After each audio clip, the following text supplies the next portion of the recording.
Everyone, we're back with another Ramp Careers Daily Update. Today, I'm here with both co-founders, Mitch and Manoj.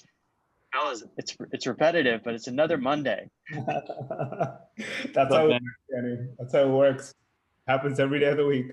You get a Monday. Oh my Lord. Oh my Lord. It feels like Groundhog's Day a little bit, but we're here refreshed after a long weekend and we're ready to go with a great topic today. The topic we want to talk about is how to identify a good interview process versus a bad interview process and what that actually says about the company you are interviewing at as the asset or the interviewee going through this experience. So we were talking about this before, fellas. Manoj, I know you've seen both great interview processes and poor interview processes.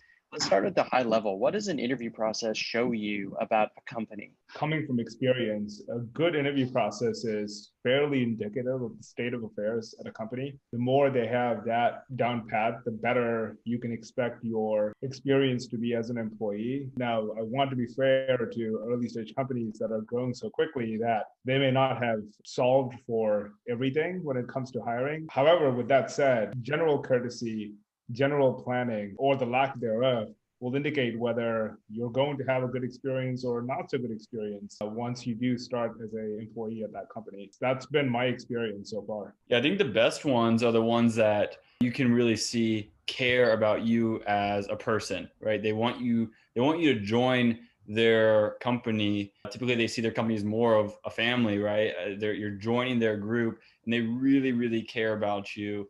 And we can go into some details, I think, about what that looks like through the process and how you can see that manifest itself. But that's what you're looking for, right? You're looking for that care. You're looking for that extra effort, that going above and beyond, right? Because in the realist sense, they're trying to sell you as much as you're trying to sell them. So Danny, what are some of those tactical things to look out for? Just to back up a second before I answer that, the feeling you should get, good or bad result on any interview, a yes or a no, is you want to feel like that company is moving in the right direction, positive, warm, welcoming, and uplifting. Even if you get a no, which is okay too. You're going to get rejected from some of your job interviews. But if you feel like that company's awesome and the right place to work and they're supportive, I think that's what you're going for at the end of the day. So some tactical stuff here, what you're looking for from a great interview. One is great interview processes will follow up with you proactively along every step of the way, whether it's just the initial phone screen with the recruiter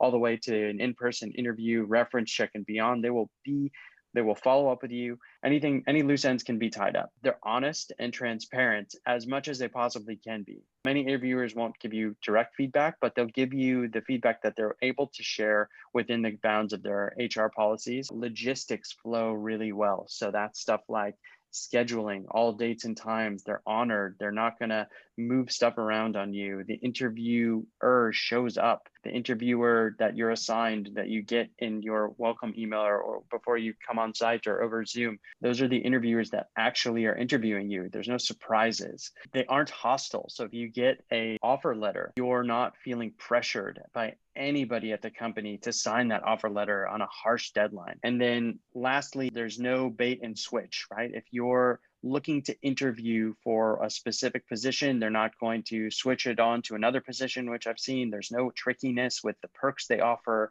the compensation that is listed, anything like that. It's very straightforward and by the plan that they outlined for you. Now that we know what interview processes look like when they're going well, what are some things to look out for when interview processes don't go so well or are particularly poor? I've seen them in three buckets, right? And usually if there's something wrong with bucket one, it's highly likely that bucket two and bucket three are also pretty poor. So you can kind of break it down and say it's kind of post-interview, during interview, and after interview, right? So pre-interview, when you don't really know who you're talking to, when this meeting is going to be set up, is this going to be a video conference? Are you calling someone? Is somebody else calling you?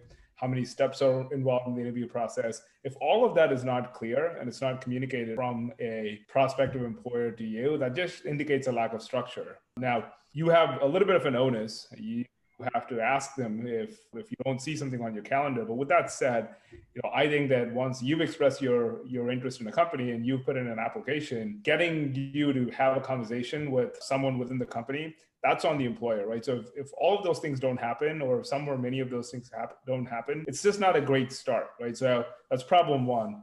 Problem two is just during the actual interview. There are so many times that I've seen folks that show up to interview you that have done no work on you. They may not even have reviewed your resume.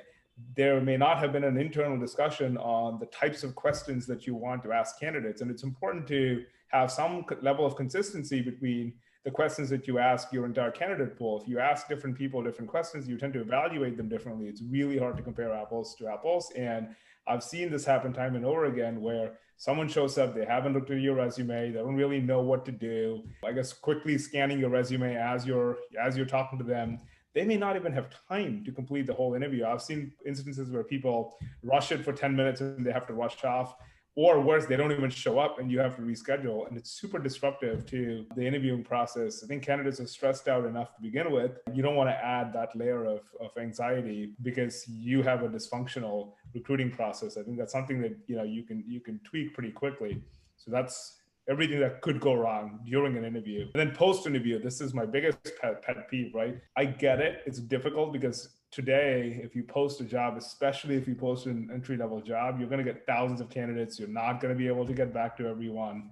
I understand it. At least set up an automated system that just mass blasts we're not interested in you. But the worst offenders are the ones where you go through multiple interview steps where you have a screening call, you have a full day interview where you might have done some assignments, you go through the final interview and then they go cold. They don't let you know. I think that's the worst, right? Because someone has taken quite a bit of time. And the further along you go in an interview process, I think the more an employer has the obligation to either pick up the phone or send you an email and let you know firmly whether you're proceeding or not proceeding. And if you're undecided, that's okay. I don't understand why employers feel the pressure to not let folks know that, hey, listen, I'm interviewing other candidates. I'm undecided. I won't be able to get back to you until this date. Now, I understand if you can't wait, but what's wrong? Just let people know. Let them make the decision. There's been times where people have gone cold after an entire day worth of interviews. And then 4 months later, I get an email saying, oh, hey, are you still interested? And I'm like, no shit, I'm not interested because I had to get a job. I had bills to pay, right? And so it's just not acceptable. And I already know it's a shit show to go work there without naming names. So I think these are all, I guess, hallmarks of a bad interview. And Mitch, you tell me how you feel about it. My tolerance for this has changed over time. When I was early on in my career, like I had put up with all kinds of stuff because I felt like I had nothing to offer. And anybody that gives me a job, I'm going to be super grateful. But like these days, man, I've just seen good and bad. In the back of my mind, I'm thinking, this is how they're going to treat me during the dating phase. I mean, God knows what it's going to be after we end up getting married, right? So I think those are all hallmarks of a bad interview. Anything else, Mitch? No, I mean, I think you nailed it. It really comes down to a lot of times folks coming right out of school, or maybe they've had one job or something. They feel like they have no leverage in this process. But you've got to realize that you are selling the company as much as they should be selling you. And the good companies are the ones that are going to put in the effort to try to sell you and pull you into their company, right? And if you're seeing any of these signs along the way that they're not organized, they're not as interested as you might want them to be, then you need to really dig into it and think and ask yourself, is this a company that I can see myself with long term? If this is how they're acting now, which should be the most critical phase of our relationship, right? Them trying to sell me while I have other options. What are they going to be like when I actually start working with them? And that can be a really, really tough conversation to have with yourself, especially when you feel like you have no leverage, especially when there's a pandemic going on and you feel like there's no opportunities out there and every single opportunity is life or death. Maybe I'm exaggerating, but I'm sure there's folks that feel that way. But it is, you're setting yourself up. You should be setting yourself up to succeed past this first job. So it's really important to try to nail it during that interview process. So do your homework, do your due diligence, and understand that they should be selling you as much as you're selling them. Great learnings. I think we unpacked a lot today, and I'm excited about where we ended up. In summary, be mindful of the interview process because it does show a lens into the company that you're potentially going to work for.